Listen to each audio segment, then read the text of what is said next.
And that's why we drive here, you know. And also a big point of why we're here is because I said, oh damn, they have Muay Thai. So not that the kids are doing Muay Thai, but it, to me, it showed like you have a very open mind about striking. You're not a grappling guy that doesn't believe in striking, or a striking guy that doesn't believe in grappling. It's like, you know, come on, you need both, you know. Yeah, that's it. You Yeah. have to have both. Yeah. Yeah, you want to be a martial artist, you need to do both. Yeah, you need to learn A complete everything. martial artist, yeah. And that's the fun of it, Yeah, right? that's it. Because then That's you it. apply grappling stuff to stand up, and you apply stand up footwork to grappling, and Well, I appreciate that. I appreciate that. You know, work really hard, and we try our best. You know, to have, you know, like a complete well, you have martial judo, arts. you have capoeira. Judo, yeah, and that's it. I mean, I don't know of anyone else that does that. Yeah, You know, I really don't. I really don't. yeah. Thank you. Yeah, I'm really blessed because I come from a really good school from Dracolino, and he kind of set that environment. You know, like top competitors, top guys, but everybody's the same. Yeah. Everybody's the same, Well, that's and it brings brings everybody up. it brings the level for everyone up. And it's the just- guys don't get big headed, right? it's the community, Mm-hmm. you know. It's the community. I mean, I joke about it with my kids, you know, because when I used to go to tournaments, I think, I don't know, you go to like what 50 to 100 tournaments, you know, as a kid to young adult.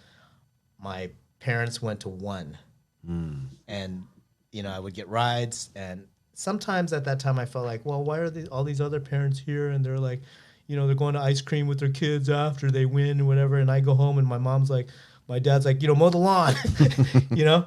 But I'll tell you what, I appreciate that now, because they didn't hold me on this high pedestal, and if I failed or if I won, it really didn't matter to them. And so, you know, I think those were good lessons. I think those are really good lessons. And it's similar vibe here, where it doesn't matter how you do in the tournament.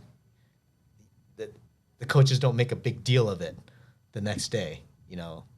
They don't parade you around. It's like, look at these gold medals. Yeah, you know.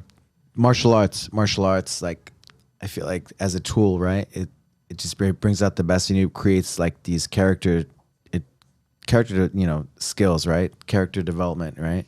And I feel like that's like the biggest from all the years of me teaching and doing it. Do you feel the same? Like that's the biggest thing, not the medals, not the, you know, but all the experiences, but the character develops in you. Mm-hmm.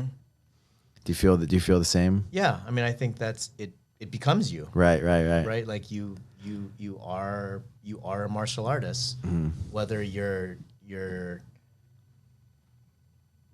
you're even actively training or not. I mean, I know a lot of people who've trained maybe in their, you know, young adult lives, you know, child to young adult lives, and then they're no longer training for whatever reason, life, injuries, interests, whatever, right?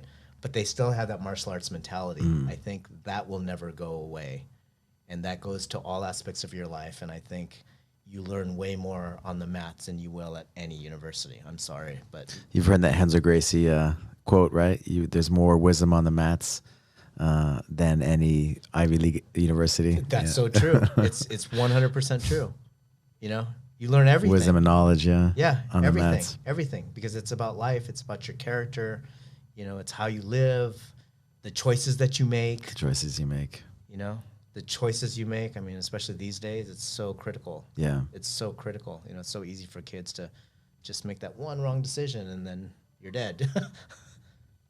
Looking back when you were growing up, what are some of the things that martial arts gave you for confidence and helped you, you know, those decisions you're talking about, make the right decisions or make better decisions? I think one is it's the mindset of chasing perfection. You know, I think that's a big one, because as you know, you never get anything perfect, right? It's never possible, as much as you keep doing it. And I mean, you're still learning, right? You're still learning. I hope I never stop. Yeah. Yeah. So I That's it. think it's the, you know, it's going back to the Zen, the empty cup, the white belt thinking, you know, where like back in the day, you have a white belt and then the belt gets dirty, and it gets so dirty that it becomes a black belt, and that's how you're like, oh, you're a master because you have a dirty black belt. But then in time, the belt starts to fray and fray and fray, and then it becomes white again, and you have that mindset. So I think it's the chasing of perfection and keeping the open mind, because martial arts, as you train, you're going to learn the humility, because there's always somebody that's better than you at some point. You're always going to get beat somewhere down the line. You know what I mean? So good for the ego. Yeah. Right? So it's always a check.